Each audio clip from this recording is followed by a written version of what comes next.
नमस्कार, स्वागत है आपका। मैं हूं आपके साथ समुद्र शर्मा। इंदौर से बड़ी खबर है, जहां बस में लगी है आग। बस स्टैंड में बस धू धू कर जल उठी। यात्रियों को सुरक्षित बाहर निकाला गया है। पुलिस कर्मियों ने आग पर काबू पा लिया है। नगर निगम के टैंकर से आग बुझाई गई है। टैंकर के पानी से आग लगने से कोई जनहानि नहीं हुई है। गनीमत ये रही। इंदौर से खबर आपको बता रहे हैं, जहां पर बस स्टैंड में बस धू धू कर जल उठी। हालांकि आग कैसे लगी ये स्पष्ट अभी तक नहीं हो पाया। समय रहते यात्रियों को सुरक्षित बस से बाहर निकाल लिया गया। पुलिस कर्मियों ने आग पर काबू पाया है।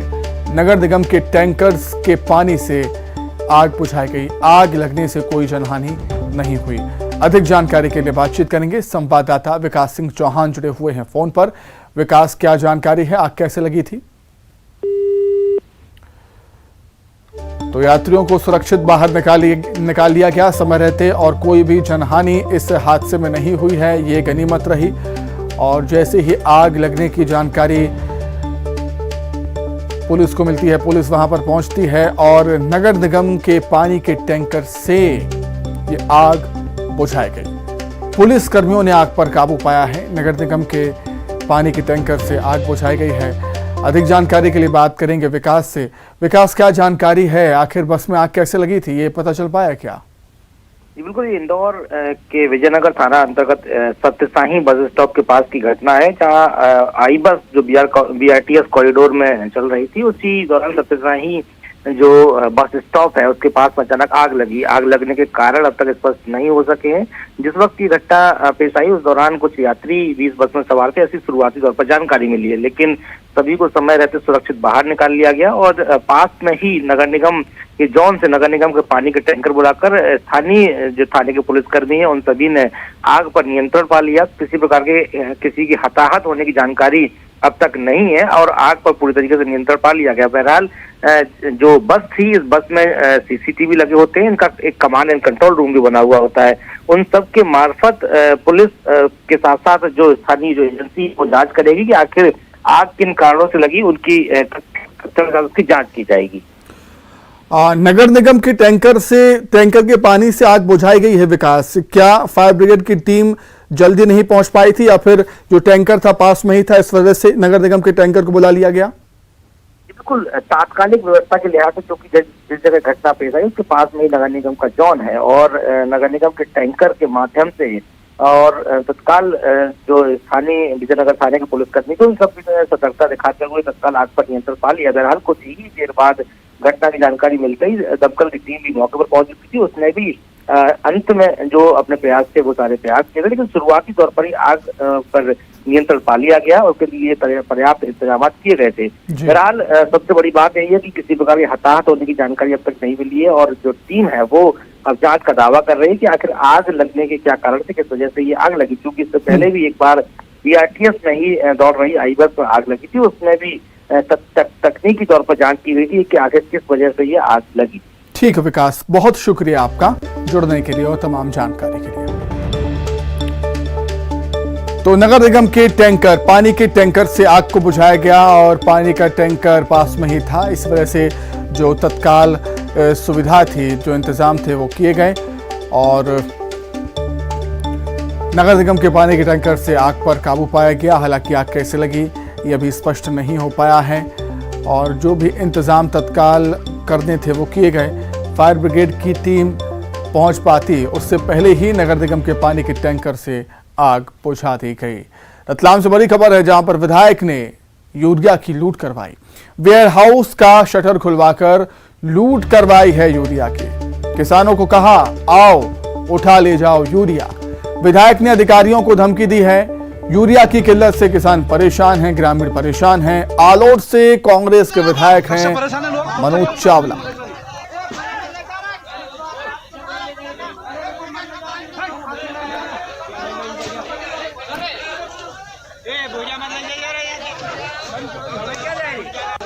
देखिए, लगातार 2 दिनों से हमारे किसान जो खाद के लिए परेशान हो रहे थे, 2 दिनों से दिन भर उनको कल 12 घंटे वो लाइन में लगे रहे, लेकिन खाद उनको उपलब्ध नहीं हो पाया।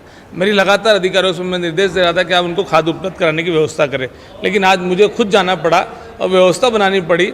आज किसान परेशान है, उसका जो गेहूं है, चना है, जो फसल है वो उनने बो दी है, उसको खाद की और पानी की और डीपी की आवश्यकता है, लेकिन किसानों की सुनने वाला कोई नहीं। आज खाद के लिए बहुत ज़्यादा मारामारी हो रही है। अधिक जानकारी के लिए बातचीत करेंगे। रतलाम संवाददाता सुधीर जैन जुड़ गए हैं फोन पर। सुधीर, माना कि किसान खाद के लिए परेशान है, लेकिन ये कैसा तरीका है?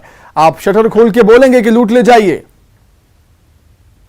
तरीके को वाजिब नहीं ठहराया जा सकता है। आलोट विधायक है मनोज चावला, और कई बार ऐसा होता है किसानों के बीच में अपनी पैठ बनाने के लिए और जौहर दिखाने के चक्कर में मुझे लगता है कि मनोज चावला ये गलती कर बैठे हैं।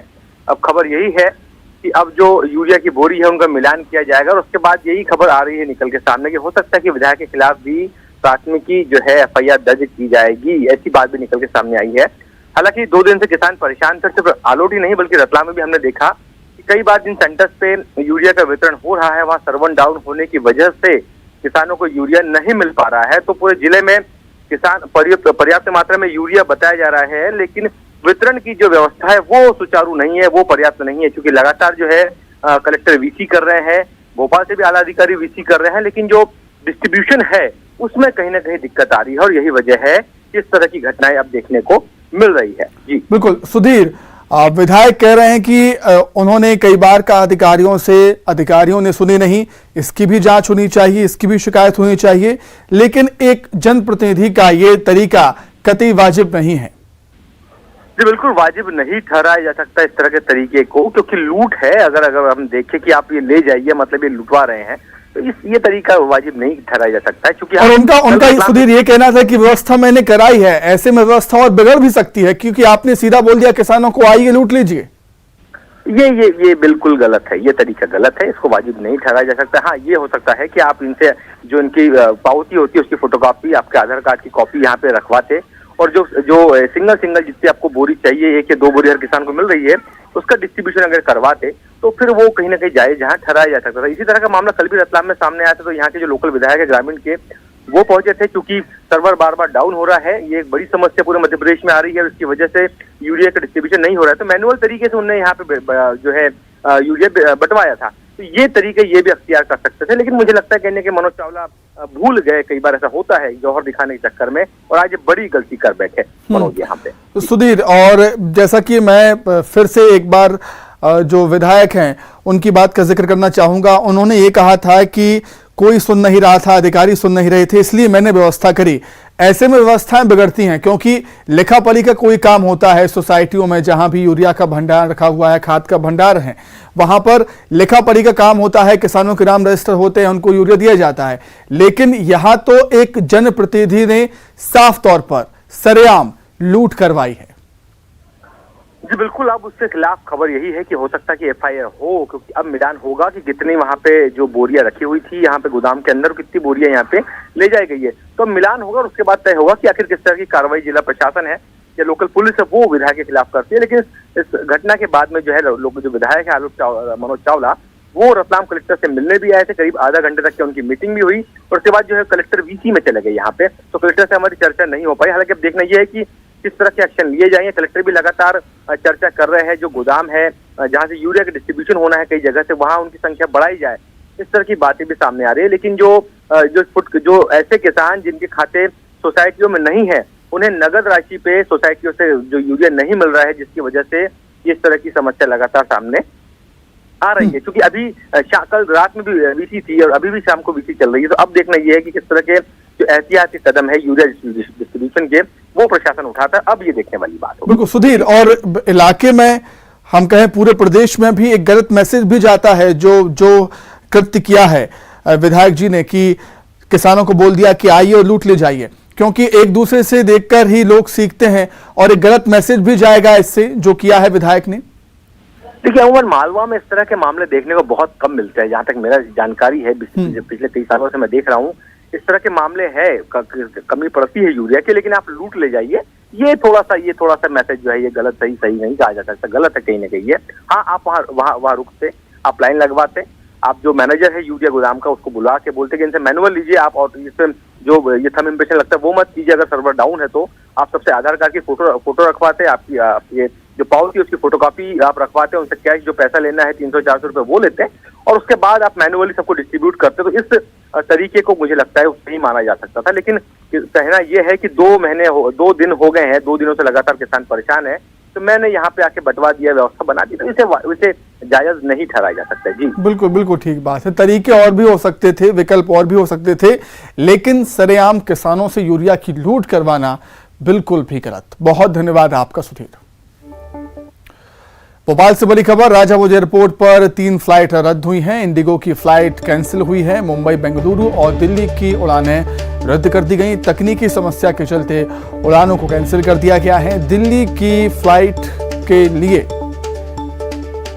के लिए जो फ्लाइट थी वो रात की फ्लाइट कैंसिल हुई है और निश्चित तौर पर फ्लाइट कैंसिल होने से यात्री परेशान। अधिक जानकारी के लिए बातचीत करेंगे, संवाददाता जितेंद्र जुड़ गए हैं फोन पर। जितेंद्र, क्या जानकारी है? पता चल पाया कि कौन सी तकनीकी खराबी थी जिसके चलते फ्लाइट्स कैंसिल हुई?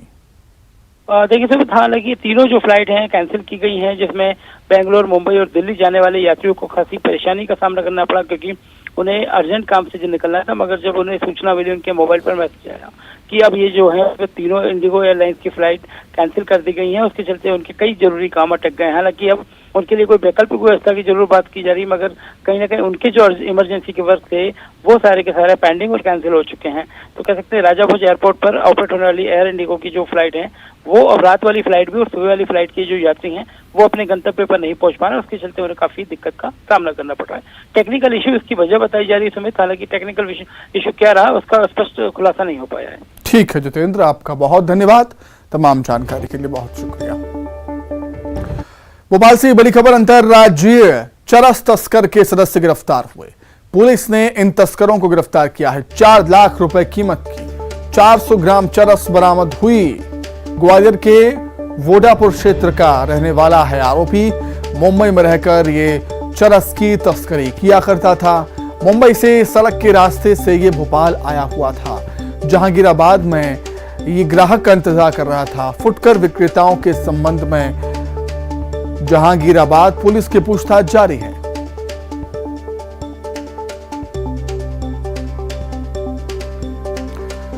तो 400 ग्राम चरस जिसकी कीमत 4 लाख रुपए बरामद की गई है एक तस्कर के जरिए। अंतरराज्यीय चरस तस्कर के सदस्य की गिरफ्तारी हुई। पुलिस ने इसे पकड़ा। 4 लाख रुपए की कीमत की 400 ग्राम चरस भी इससे बरामद हुई। ग्वालियर के वोडापुर क्षेत्र का ये आरोपी रहने वाला है। मुंबई में रहकर ये चरस की तस्करी करता था और मुंबई से वाया रोड ये भोपाल आया हुआ था। जहांगीराबाद में ये ग्राहक का इंतजार कर रहा था और तभी पुलिस ने इसे धर दबोचा। फुटकर विक्रेताओं के संबंध में जहांगीराबाद पुलिस पूछताछ कर रही है अब आरोपी से।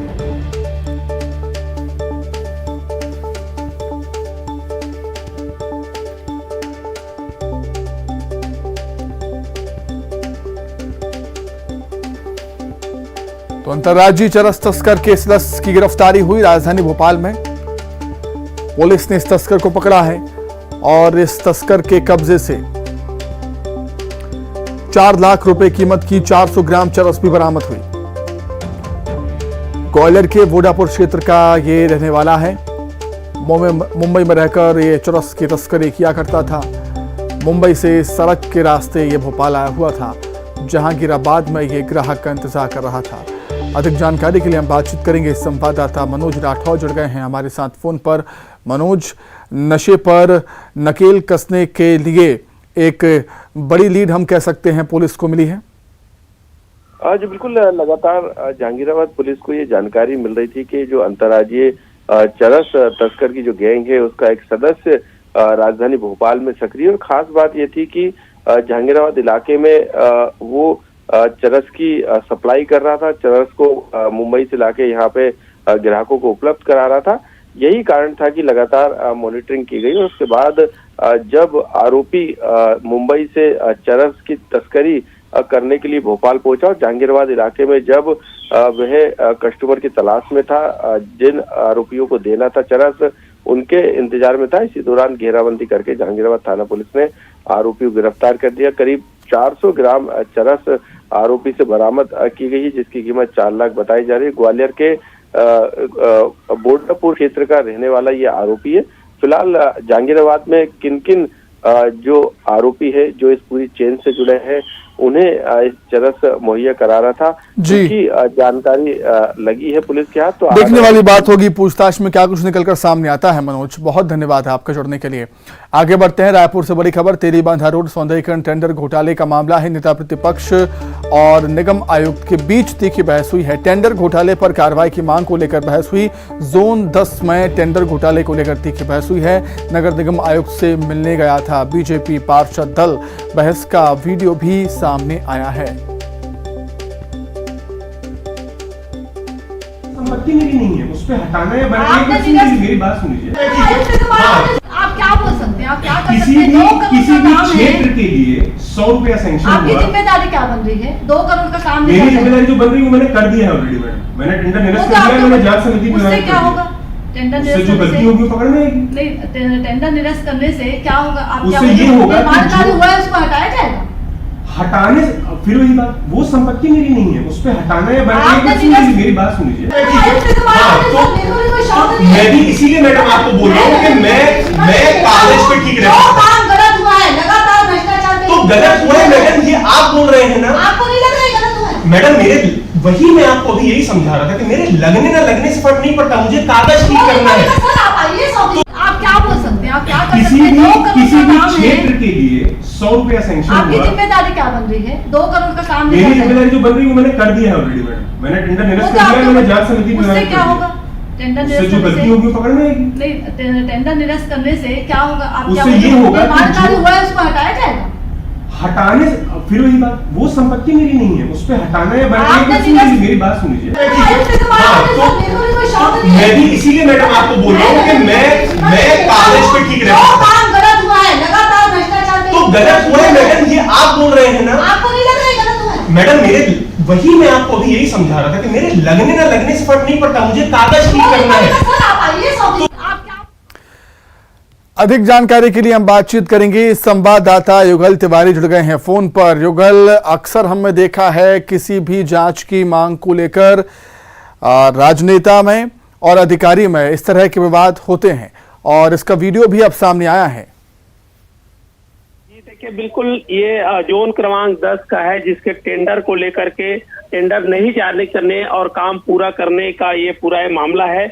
भाजपा जो पार्षद दल का जो नेता है आज मुलाकात करने गए हुए थे और इस बीच जो निगम के आयुक्त है उससे जो भाजपा पार्षद दल के जो नेता है उसके बीच तीखी नोकझोंक हुई है, बहस हुई है और ये उन्होंने सीधे तौर पर जो निगम को दोषी करार देने की जो कोशिश की जा रही थी उसको लेकर के बहस हुई है और उन्होंने भाजपा ने साफ तौर पर पूछा है बिना टेंडर के काम कैसे आखिर शुरू हो गए। लगभग 2 करोड़ के ये पूरा गड़बड़ी का ये मामला है।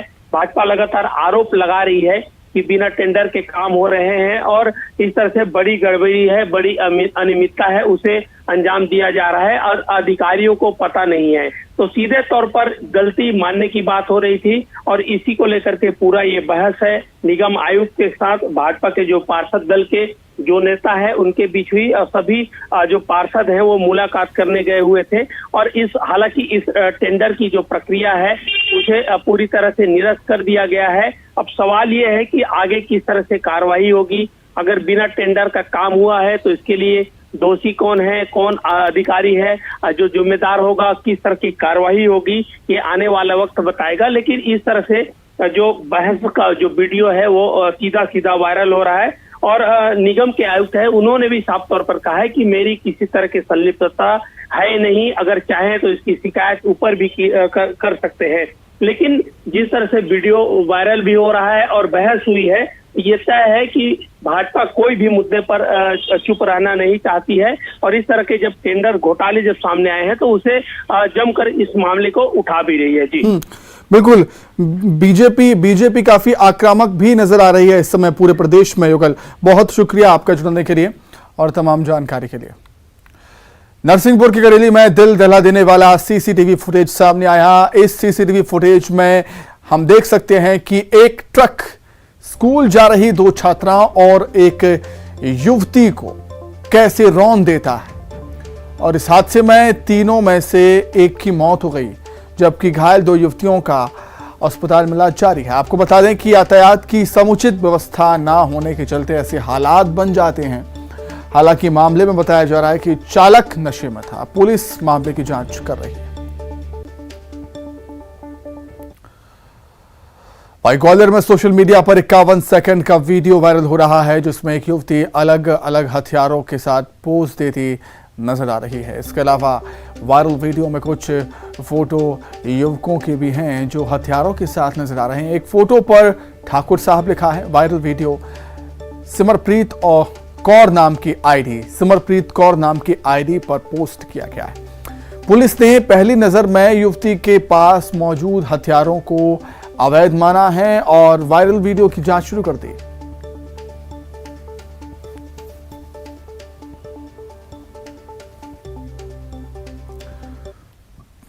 जबलपुर में 2 छात्रों के गुट आपस में भिड़ गए।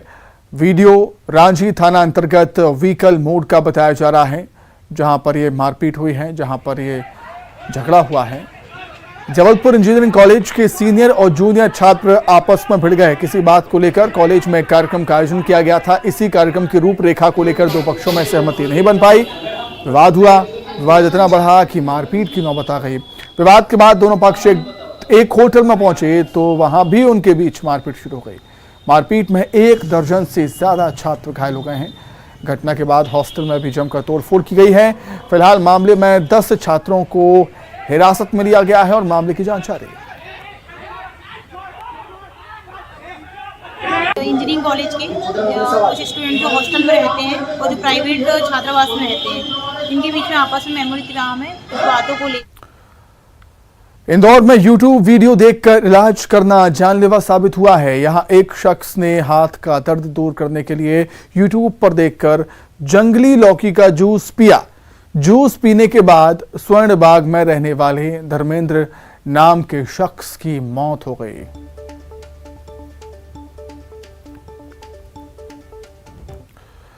इसी के साथ ही फिलहाल इस बुलेटिन में इतना ही। खबरें लगातार जारी है। नमस्कार।